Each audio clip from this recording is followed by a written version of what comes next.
Assalamu alaikum wa rahmatullahi wa barakatuh. We are in the presence of a cultural icon, a physical specimen, a controversialist, a master orator, a champ. And we've also got Andrew Tate. That was smooth. I like that. I was sitting there thinking, I'll take this introduction. I'll take this.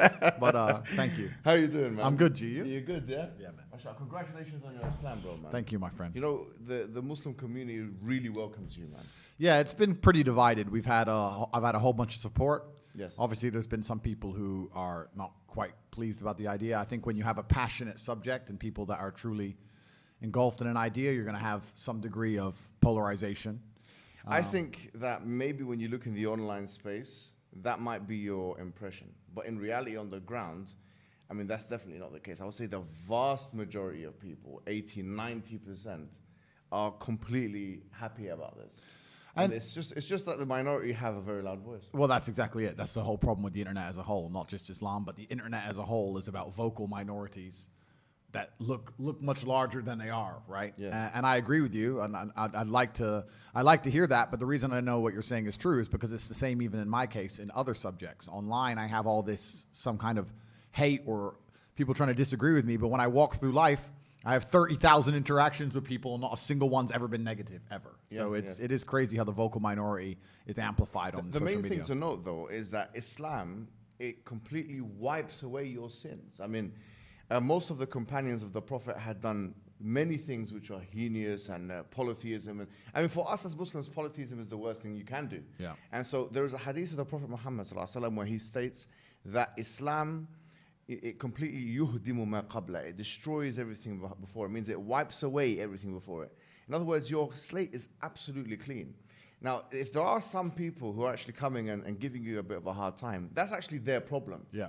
Because in reality, honestly, bro, this is completely un-Islamic. I mean, so that's the first thing. There's actually a verse in the Quran, interestingly enough as well, which says that if you become a Muslim, إِلَّا مَنْ آمَنَ تَابَ وَآمَنَ وَعَمِلَ صَالِحًا, whoever repents and believes and does good works, then God will يُبَدِّلُ اللَّهُ سَيِّئَاتِهِمْ حَسَنَاتٍ, that God will change their bad deeds into good deeds. So how does that make you feel? Well, yeah, that's obviously fantastic to hear and good to know. And it's interesting because I've spent very little time paying attention to the negative comments because I don't in general.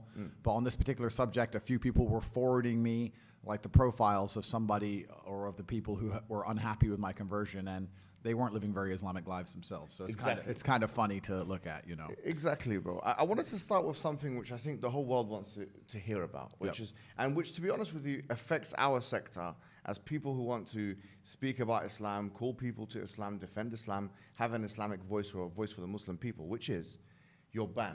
Yeah. Because quite frankly, I found it was a vicious attack, a brutal attack on you. It's a case study example now. They've put you in the history books. The question is, what grounds have all of these different social media organizations banned you? They never gave me grounds. They never sent me an official email. They never gave me an official reason. They just delete your profile and you just can't log in anymore. The reason they don't give you an official reason, I think, at the end is because they're scared in a court of law that they're going to be stuck to one reason, right? So if I decide to take them to court, they want to be able to flip-flop and make up reasons as they go. They want to change their terms of service and terms and conditions proactively. They want to change it afterwards. So it's this one here. Oh, that's... I don't know what this is. It's not me. I don't know who this is. Oh, okay. Sorry, yeah. But Just, put that, yeah. yeah, but so they never gave me an official reason for banning me. So I don't truly understand and truly know. I mean, I understand the reason they've come up with. I know that reason is false. I have my own theories on why they've banned me, but them themselves have never told me why. They just delete your profile. For example, YouTube. Most producers know that YouTube have community guidelines, right? And they have copyright strikes. So, for example, if one breaks the rules, if you like, of engagement, then they're given a strike, and then a second strike, and a third. You're telling me that this process was not taken with you? Oh, absolutely not. No, I had no strikes. When I first got banned, the initial ban was on Meta. It was on Facebook and Instagram. in perfect synchronization was a large press release by the media, which gave this reason to justify banning me, which was of course false. And I knew the ban was coming. We can talk about that in a second. But when it first hit, I then, by coincidence, got one strike on my YouTube channel. Was it a community strike? It was some strike for some old video about me talking about masks, saying that masks were ridiculous, a COVID-19 strike. Yeah. On a very old video. They gave me a strike, which obviously prevents you from posting for 7 days. Yeah. So I filmed a reply to my initial ban, and then after 5 days, I think, as the strike was coming to an end, just before I could post, they deleted the whole channel without explanation, without an email, nothing. Just deleted all of it, wiped it off. And the channel wasn't even in my name. This is what's funny about this. Yes, I was on the channel, but the channel was in the name of the producer, so it wasn't even officially my channel. My brother's channel got wiped. Like, they just attack and just delete everything. And yeah, these community guidelines are so ridiculously vague that they don't even mean anything. Trying to read them is like reading garbage. It doesn't make any sense. I've been following the arguments online about this kind of thing. And obviously, one of the key tenets, if you like, of Western civilization is freedom of expression and speech. Yeah. And the main counter-argument is that, no, but YouTube and all these other companies, they're private companies. But what I would respond to that is that, well, these are private companies, but in many ways, they have a higher ability to uphold freedom of speech and expression than even the governments do. Yep. So this is actually it's like an Orwellian state. Like, we're looking at something which, the thought police. Isn't this concerning that you have these elites, whoever they may be, who can take these arbitrary decisions and delete somebody from YouTube? Like Yeah, it's worse than concerning. This is why I talk about the Matrix all the time in my videos, Yes. and I try and explain that we are living in a false version of reality. We're living in a computer-generated simulation because the computers, which is the social media companies, are generating a version of reality which simply isn't true. By deleting one entire side of the argument, by purporting facts, which happen to be false, by deleting information which happens to be true, by making sure the algorithms choose what information you see and what you don't see, they're literally affecting the world people live in. And there's people who are walking through the world today with a mindset and a view on life which is the result of false information, the result of a construction by these social media companies. So we're living inside of our matrix. We're living inside of a very false version of reality, and it's scary. And that's, in many ways, it can be more pernicious than a classic totalitarian state, because at least with a totalitarian state, everyone's being honest about their level of domination. With this kind of thing, it's like, it gives you the illusion of freedom, do what you want, but then we'll control the narratives in other ways. Yeah, exactly. And I also think in most totalitarian states, like, I don't think freedom of speech exists anywhere on the planet, but I do think inside of some states, you know what you can talk about and you know what you can't talk about, and it's pretty clear, right? If I were to go to Russia, for example, I would know what I could say and what I couldn't say without getting in trouble, right? But in the Western world, we pretend that's not the case. And I think that often they'll let you discuss many different subjects until you get to a certain point of influence, and that's when they get afraid of you. It's not just what you say, it's how powerful your voice is. I think the biggest problem with me is not the things I was saying, it's the fact that I became so monumentally popular. Yes.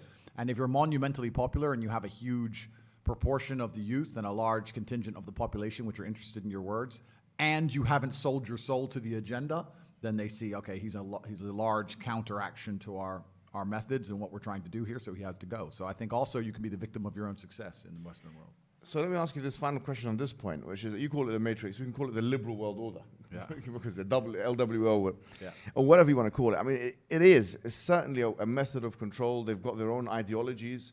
You know, liberalism, for example, second wave feminism, still, they're shoving it in our faces. Yeah. And obviously you've said things which are totally antithetical to that, which in many ways could be argued to be the reason why they banned you, to be honest with you. Well, I'm against this whole idea of liberalism and tolerance as a whole, because one, it's hypocritical because these people are not liberal and tolerant.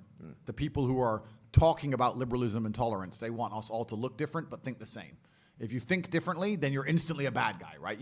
They love the idea of someone looking different so they can pretend they're diverse and tolerant, but they want you to say the same things and believe the same things. As soon as you step outside of their pre-approved script, instantly they're no longer tolerant and they're no longer interested in diversity of thought. So the first thing, it's very hypocritical. And secondly, I've learned in life that the easiest way to get people to accept bad things is to do it with a Trojan horse. You find some way to disguise it.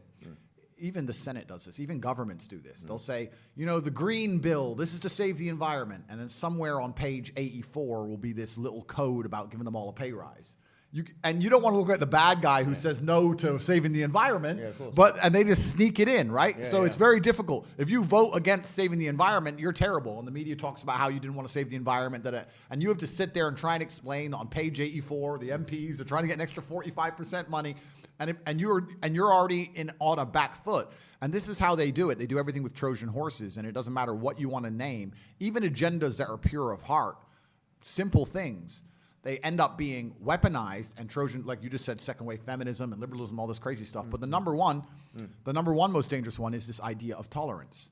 To sit and talk about being tolerant sounds like such a good thing that it's very difficult for someone to sit and say, no, I am an intolerant person. Now you look bad. But when they say tolerance and push tolerance to the point where absolute degeneracy must be accepted, that's the point, then you're a better person to not be tolerant. You can't be tolerant of degeneracy. You can't be tolerant of your own children seeing things they shouldn't see. You can be tolerant of the destruction of society. If they're going to sit here and say that, no, tolerance is the best thing ever, and then Trojan horse it and destroy the way humans interact, then I don't think tolerance is a good thing. Well, I mean, that's the thing. They've hijacked the phrase, and they've used it in their own context.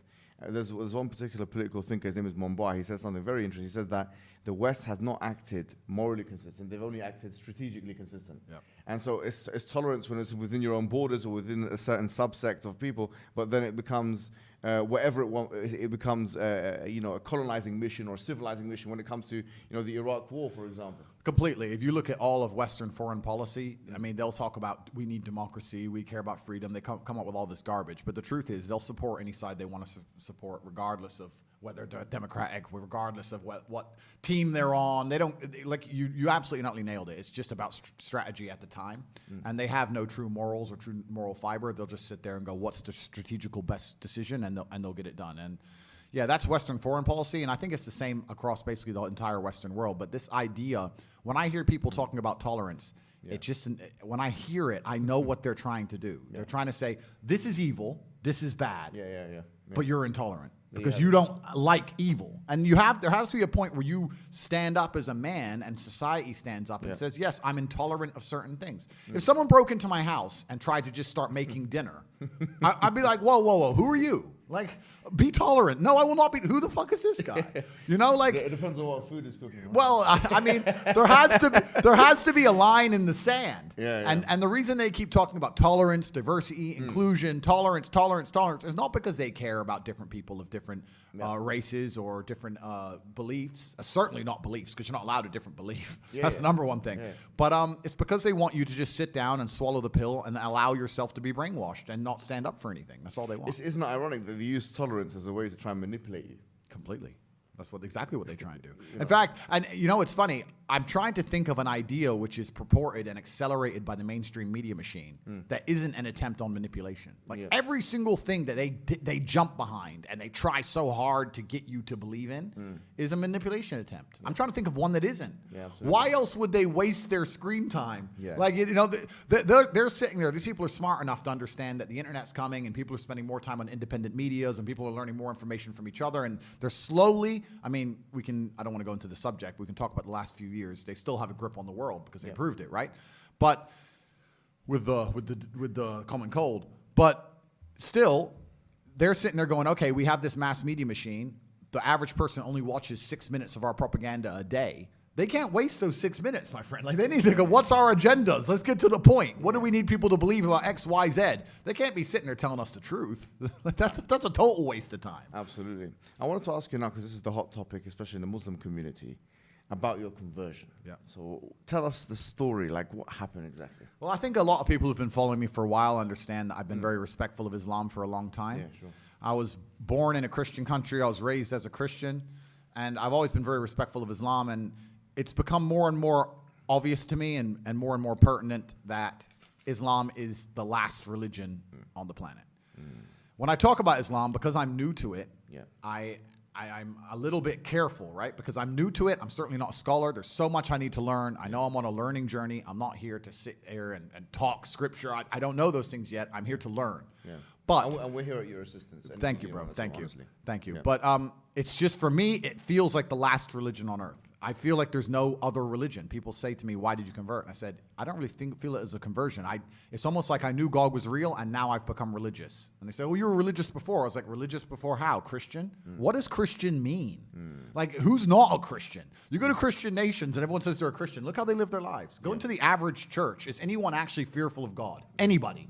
No. The girls are out on Saturday night drinking and then they turn up to church because their parents made them. Like, there's no substance to the religion. And also, Islam very closely reflects my personal beliefs. Through my personal life, I've learned that if you don't have standards and you're not a strong person who's prepared to defend his ideas, you will be crushed. Yes. And we look at most religions in the world today which are not prepared to defend their ideas. What's happened to them? They're just getting crushed. And now we have Christianity as an idea which has basically said, well, we can't set any firm rules because everyone will just quit.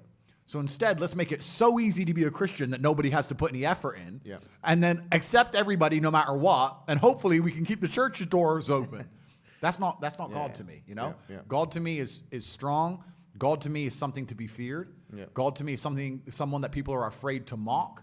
God to me is someone that you have to go out of your way to prove something to. God to me has red lines. Like, God to me represents the Islamic faith. The Christian God to me, I don't see God. I can't explain. I don't see anything there. So to me, it was the only logical choice in the end. Alhamdulillah, man. I mean, as you're saying this, I'm sure many people are like ecstatic and extremely happy. It's a great thing for everyone, honestly, because, you know, just anyone coming into Islam is you know, the Prophet Muhammad ﷺ told us better than the world and everything in it. But imagine now somebody with major influence. I mean, you're the most Googled person on the planet. I'm not sure if you still have the top spot. I think Putin might have beat me as of last week. But I think it's between me and Putin at the moment. But I don't want to lose to Putin. Look, Putin's the big G. I don't want more enemies. Like, it's fine, Vladimir. You can have it. I never thought I'd hear you saying that statement. Yeah. Putin beat me last year. Right? Last week. I think we're certainly the most Googled. But no, it's definitely something beautiful. And a lot of people have... you know, you'll be surprised at how many women as well. Like, because obviously the accusations of misogyny and stuff, which, you know, but a lot of women, alhamdulillah, especially in the Muslim world, they're absolutely happy. In fact, let me tell you a story.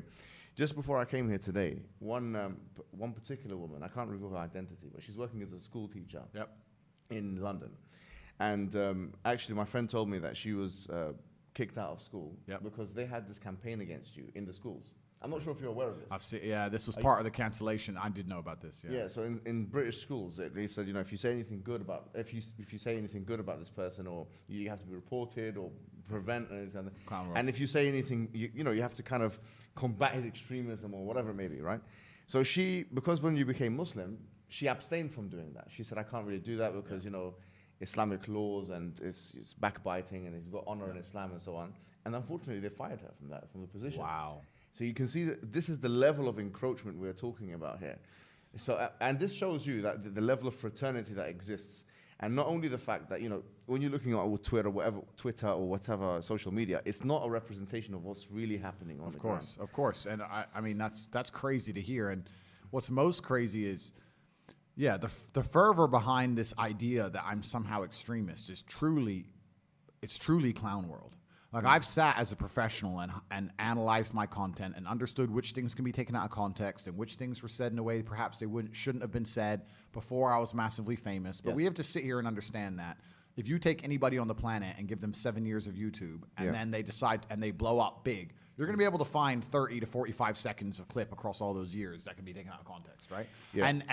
And it's truly crazy because they sit and say, oh yeah, but you know, the young boys are watching your stuff and they don't truly understand all of it, and there's nuance that's missing.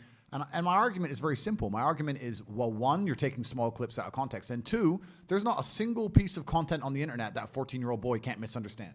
Name someone who's producing content on the internet that you would be 100% happy for a 14-year-old to... drill artists, and so they're saying, I mean, I live in an area I'm not going to mention the names of the artists, but they're talking about going to this person's house and killing him. And killing him. In the middle of a knife crime epidemic, we have Lil Nas twerking on having sex with the devil in his music videos. Really? Like, we're going to sit here and talk about how children can be impressionable young children, and I'm sitting there saying there's no way I'm the worst person on the internet. That's not why they deleted me. The difference for them is, as you've mentioned, on those fronts, it doesn't matter to them because it's like, okay, they're consuming our hedonistic products or whatever it is. It doesn't change their worldview. Whereas what you're saying is ideological now. You're challenging the status quo of the LW, of the liberal world order. You're challenging second wave feministic notions. You are challenging some liberal notions. You are challenging ideas, commonplace ideas of tolerance. And George Orwell said it very well. He said that the more a society moves away from the truth, the more it hates people who speak it. Absolutely, and you're right. And I think even the basic things I teach, because some people have said to me, Andrew, all you teach about is personal responsibility, motivation, working hard, getting up and doing the right thing. I said, that's the absolute, those are the things they're most afraid of. If you teach people to have standards for themselves and to be morally strong people and to know right from wrong, then they can't brainwash you. Yes. So that's what they're most afraid of. They're most afraid of young men waking up and going, no, I don't believe that. You have to believe it. No, I don't believe it. I don't want to. And I want to go do this. I want to go to the gym and be strong, or I want to believe X, or I want to be a moral person. They genuinely have a problem with baseline morality. Yes. Yeah. Understand? When some people recognize when I converted to Islam that there was a time I was an atheist. There was a time when I was atheistic. And the reason I am now so absolutely certain that God is real is because I've seen evil. I've seen shaitan. I've seen it. When you see enough evil, you realize that there must be an equal and opposite force. And there are people out there in the world today doing the work of the devil, genuine demons, who are trying to destroy the baseline morality that's inside of all of us. We're all born with some kind of morality, and they're trying to destroy it. And that's exactly the Islamic understanding, that we believe that you're born with something called fitrah, which is the initial goodness. You're born with an innate belief, receptivity to believe in one God. Yeah. And then that is corrupted. In fact, there's a prophet, hadith of the prophet, where he says, كُلُّ مَوْلُودٍ يُولَدُ عَلَى الْفِطْرَةِ. Every born child is born upon this initial goodness. فَأَبَوَاهُ يُهَوِّدَانِهِ أَوْ يُنَصِّرَانِهِ أَوْ يُمَجِّسَانِهِ. And then his father and mother, or his parents, they socialize him into, Christianity, Judaism, Magiism. So the idea is that everyone is born with this initial goodness and this initial will or want to believe in God, one God. And then, as you mentioned, I mean, it's what you're mentioning here is profound, because you're mentioning a central doctrine in Islam.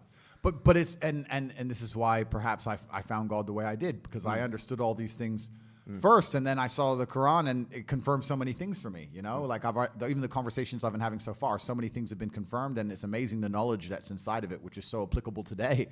For an old book, right? It's supposed to be old, but it seems so timeless.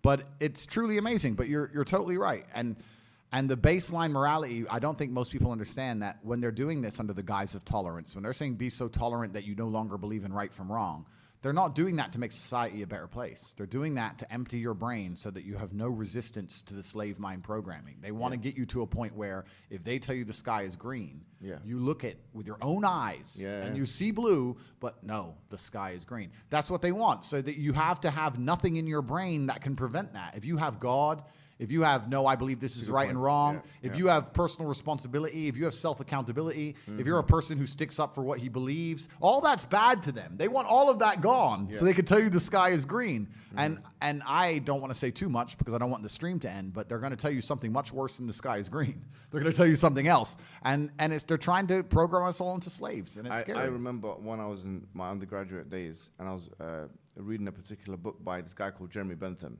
who became the spiritual forefather of J.S. Mill, who is the father of social liberalism of today. And I remember reading this because it was so powerful, because it linked to something I read in the Quran. He said that, you have two gods.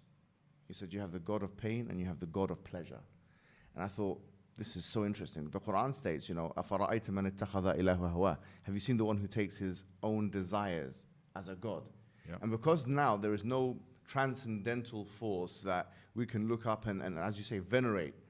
Now we're forced to be slaves to the system, we're to our own desires. Or, the Quran has another verse which I think is so powerful, and it connects very well with what you're saying. It says, God ضرب الله مثلا رجلا, that God has struck a parable of a man, فيه شركاء متشاكسون, that he's got many different slave owners. ورجل سلما لرجل, and another kind of man who's only got one slave owner. God is basically telling us in the Quran that you've got one example of one individual who's got multiple slave owners, and another one with just one. He says, هل يستويان مثلا, are they the same? So here the idea is, as Rousseau said it, he's a liberal philosopher, he said that man is born free but everywhere in chains. this is the order. Because if you don't have that God to worship, then you're going to end up having to worship to everything else. And the whole part of the shahada which you took, which is ashhadu an la ilaha illallah wa ashhadu anna Muhammadan Rasulullah, the true meaning of that, la ilaha illallah, is that there is no God worthy of worship except for one God. Yep. Which means that your desires or the system or these people that want to control us, the problem is they're not worthy of worship. The only one worthy of our subordination and submission is the creator of the heavens and the earth. There's no one else. I agree, and I completely agree, and I've agreed with this for the longest time. You know, I've never been to like a music concert, and people ask me why, and I said, I just look at it and I feel embarrassed. I look at someone up on a stage dancing around, and I look at hundreds of thousands of peasants in the crowd, just yeah. I'm like, it's I feel cringe. It's like secondhand embarrassment when I see these festivals and everyone's losing their mind, or these music concerts. I genuinely feel embarrassed for the people who go, because to me that is a form of worship. Like, you can listen to the music at home for free. You don't have to wait in that line and stand out in the cold. Like, I don't know. Perhaps it was a bit extreme, but I've always known that they're trying to give us false idols to some degree. And when I speak to atheists, they go, oh, I don't believe in God. But they've signed up so hard to the liberal woke agenda. They're as religious as anybody, but they're just believing in the wrong things. They're believing in degeneracy, and they're believing in the work of the devil. So humans always need something to believe in. And it's a great thing you said about your own desires. It's like, one guy I was talking to since my conversion says, it's interesting that somebody with everything, all the Western world, everything somebody could want, has now converted. And I said, yeah, because even before my conversion, I understood that hedonism is a black hole, and you can never fill it. You're never going to be able to have enough girls to be happy with girls. You're never going to be able to have enough money to be happy with money. You're never going to be able to, drink enough to be happy with drinking. Like, it's a black hole, and you can pour endless things down it, but you'll never fill it up. And you need to have some degree of self-restraint. And I've always been a very disciplined person. I've never made mistakes. But certainly, the higher power is going to give you more satisfaction in your heart than endless insanity. Absolutely, because I did see a clip of you making the same points. You were saying that, I've done all of these things. Because the accusation is, well, you are the poster child of hedonism, right? Say this guy, you're talking about. Sorry to interrupt you. Yeah. But what's annoying about that is I'm absolutely not. That's what's so annoying about that, because I know so many people of my net worth. I will sit here and say, on the podcast before everybody and before God, voila.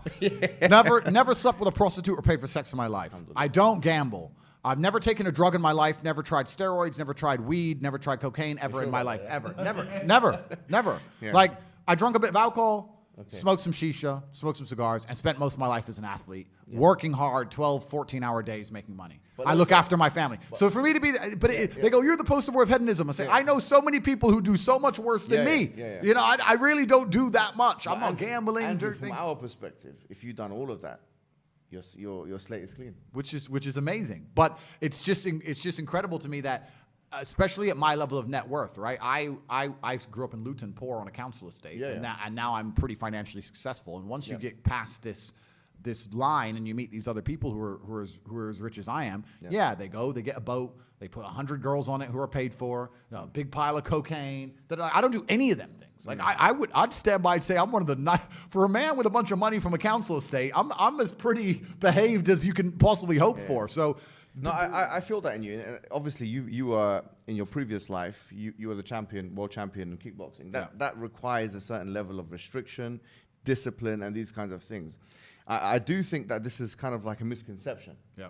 I mean, people think that it's part of your marketing. It's probably self-induced marketing. It's part of your marketing engineering strategy that you've engineered yourself as, this is my life. But in reality, though, is it fair for me to say that if something doesn't have proper meaning and purpose for you, you won't really enjoy it? Yeah, I think a lot of people, in fact, the number one thing I hear from people who meet me in person is, I've had so many people meet me and they're like, you surprised me. I'm like, why? Like, you're just working, you just sit on your phone, or you just work on your laptop, and like, they thought I'd be this crazy guy running around being crazy, and they realize I'm extremely restrained. I'm very careful about everything I do. From the food. What's your routine like? Okay, so it's a good question. So I wake up, whatever time that happens to be. What time do you wake up? I have a problem sleeping. Okay. I'm not good at sleeping. I really struggle with it. So I can maybe get 5 to 6 hours a night, maybe. And the reason I can't sleep is because if my brain is even semi-conscious, I'm thinking of a work or some problem I have to fix, and then I end up on my phone, and then I can't sleep. That's how it works. So I can give perfect examples. Like there's even before this podcast, I knew I had to be up. I had to go doctors at 8, and then I had to come to this podcast. So I said last night, let me try and go to bed a little bit early. I tried to go to bed at 11, and then I woke up to go toilet at 2:25 a.m. And then I was thinking about some construction in my house in Romania and some invoices that I hadn't seen yet. And then by the time I messaged my assistant, now I'm awake. Yeah. So now I've been awake since 2. I can't turn my brain off. I struggle with it, right? Yeah. So I'm not good at sleeping, but let's say I wake up around 9-ish, but I go to bed usually around 3, 4. Yeah. First thing I do is drink 2 liters of water. Then I train. Every day I train for about... What do you do? I train for about 30 to 45 minutes a day. I don't train... What is it? What kind of training is it? It depends where I am because I travel so much. Right. So if I'm in hotels, you kind of got to do what you can do, right? Okay. So mainly it's weights now.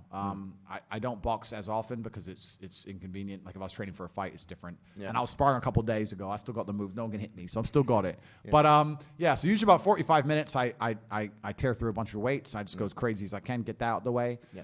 Bunch of coffee. I'm a coffee addict, I guess. I don't know if that's still allowed. I hope so. Yeah, but okay, good.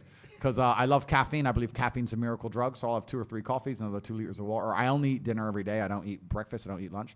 Yeah. And then from there, it's just completing tasks. I have something to do. I have a podcast with you to do, or I have somewhere to go, or I have to go. Maybe sometimes it'll be something good, like pick up a new car or a new watch. But if not, I promise you now, I spend every waking second on my laptop or staring at my phone running the empire. That's all I do is work. Life to me is work. Life to me is work at the point now. Sleeping's work. I only sleep because if I don't sleep, I wouldn't be able to work. Wow. If I could work without sleeping, I wouldn't sleep. People look at my life and they, especially you're right, with the marketing, they see the cars, they see the boats, they see girls, etc. And they're like, oh, wow, he's living this crazy life. And then they get around me and realize that, yeah, we're on a boat. Yeah, there's hot girls. Yeah, it's a yacht. But I'm on my laptop and I'm working. That's it. That's all I want to do is run the empire because it gives me a sense of purpose. So it sounds boring to say, but all I do is work, my friend. That's it. Wow. That's it.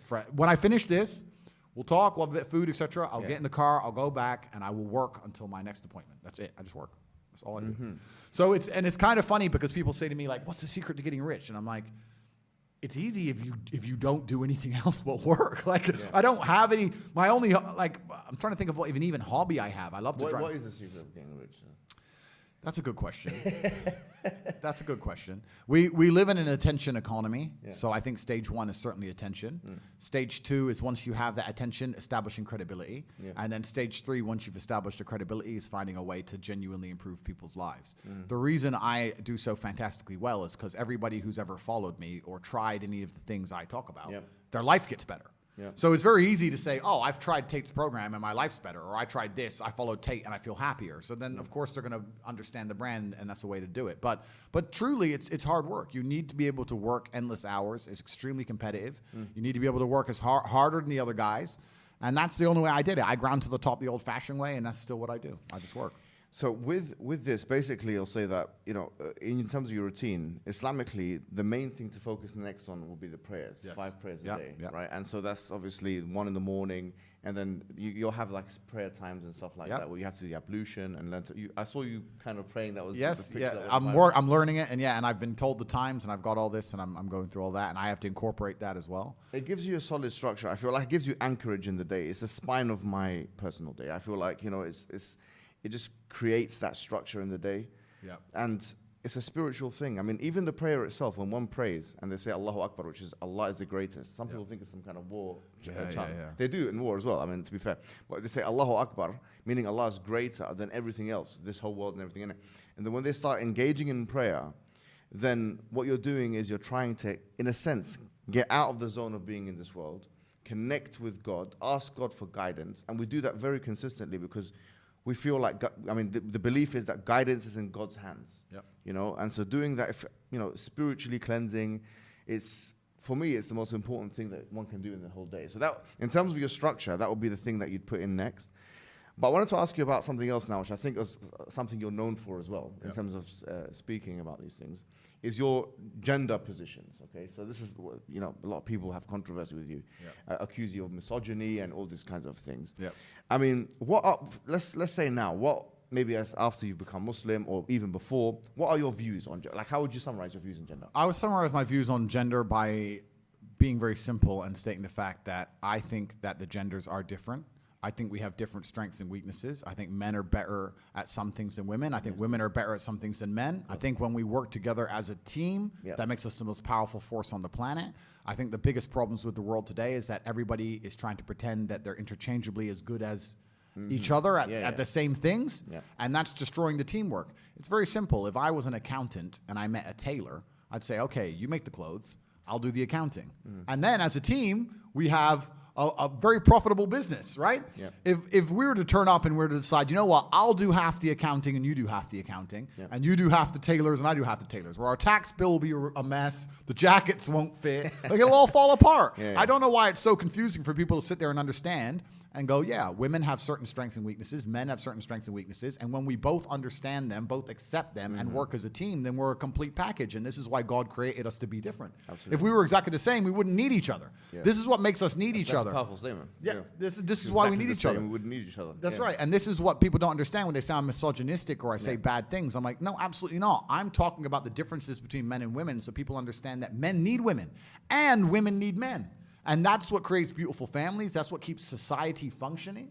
And as soon as you point out the differences between the two genders, they're going to attack you because they don't want men and women to need each other. That's one of the things they really don't want, because the number one thing that will inspire you to resist against total tyranny is protection of your family.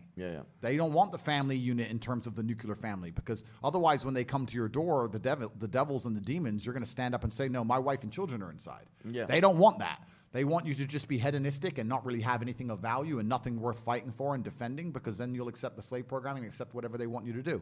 But yeah, my views on gender are very, very simple. I think that we're slightly different, but together we're ultimately powerful. And pointing that out has somehow labeled me negative by this vocal minority of psychopaths. And it truly, and I say psychopaths because they truly are. They're psychopaths, these people. They're truly destructive. And when I look at the people who have the most hate for me, who say I'm the most detrimental to women, if I look at their lives, none of them are happily married. A lot of them aren't even into women. They swing a completely different direction. Like, these people, why are you pretending you care about a masculine man's views on females? Why do you pretend you care when I say I want to protect and provide for my woman? If she doesn't want to work, she doesn't have to work. I'll take care of her in that way, and she'll take care of me in another way. Why are you pretending that offends you when your relationship with women in your own personal life doesn't even exist? And if it does, it's awful. I'll tell you what's going to happen now. As we're agreeing and talking now, some people, especially some feminist people that are influenced by feminism within the Muslim community, say, look, this is exactly what we feared. He's not holding him to account. He's not speaking to him about the wild statements. The truth is, I'll say this: I don't actually feel like I need to judge you, because, quite frankly, Allah has already wiped away your sins. Any statement that you made before about women, or anything that you've done with women before, once again, it's not my business to judge you upon that. So that should be the Islamic position. However, let's say for the wider community, right? Because at the end of the day, we do want you to kind of not reintegrate, especially not in the matrix. Now, alhamdulillah, you're out of the matrix, let's say, fully out of it. Islam is totally out of the matrix. That's why they hate it so much. Some of the comments that you've made, I haven't got a list of them. What are some of the comments that they accuse you of making, and what is the context of these comments? So the two that they accuse me of most is where I said a woman is a man's property, which is the first one. And the second one that they try and get me with is where I said a woman should bear some responsibility for being sexually assaulted. Both of them are massively taken out of context. I'd like to explain them. When I said about a woman being a man's property, I was talking about the idea of biblical marriage at the time, Christian marriage. I was saying that the man the father walks the bride down the aisle, gives her to the groom, she takes his last name, and he is now responsible for protecting and providing for her till death do them part. She joins his family, right? She belongs to him. Oh no! So you're saying she's property? I'm saying she belongs to him. All right. So it's a semantic issue. It's a semantic issue, correct? So you're not necessarily saying that he can buy and sell her. Absolutely not. I'm saying that he is responsible for her, and he must protect and provide for her. That's this one. But I never even said the word property. They said the word property at me. Really? Right. So I said that she belongs to him. Because the exchange I saw was between you and Piers Morgan. Oh yeah. And he was just being obnoxious. I don't even know how you can see the man was insecure. That's how I psychoanalyze him. I'm not, a psychiatrist, but I think he's just insecure. He felt like he had something to prove.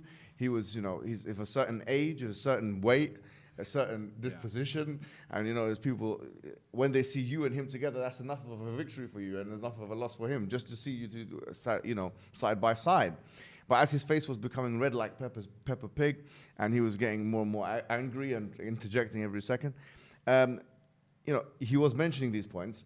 This is the only thing that, from my perspective, I felt, okay, maybe he has a point here. Sure. But as you've explained it, if you mean by property X, Y, and Z, we don't actually mean property then potentially we say, look, this is not the best wording. Yeah. It's not the best wording. Absolutely. And what you didn't mean by that is, she's some kind of commodity and object. Correct. Absolutely not. In fact, quite the opposite. I was trying to say how important she is and how she must be protected and provided for. Okay. And it was taken completely out of context and weaponized against me. And it's very similar with the other comment of how women should bear some personal responsibility for being sexually assaulted. I'm not saying in 100% of cases that sexual assault couldn't have been prevented. I'm not saying sexual assault should happen. In fact, I'd argue that I'm more strict on the idea of rape than the laws. I think these people should be executed. I think it's disgusting, completely and utterly disgusting. However, I think it is asinine for us as a society to sit here and pretend that if a woman goes out, takes drugs with a man she doesn't know, goes to his house without telling her brother or her father or telling anybody, and puts herself in a position of absolute vulnerability, that she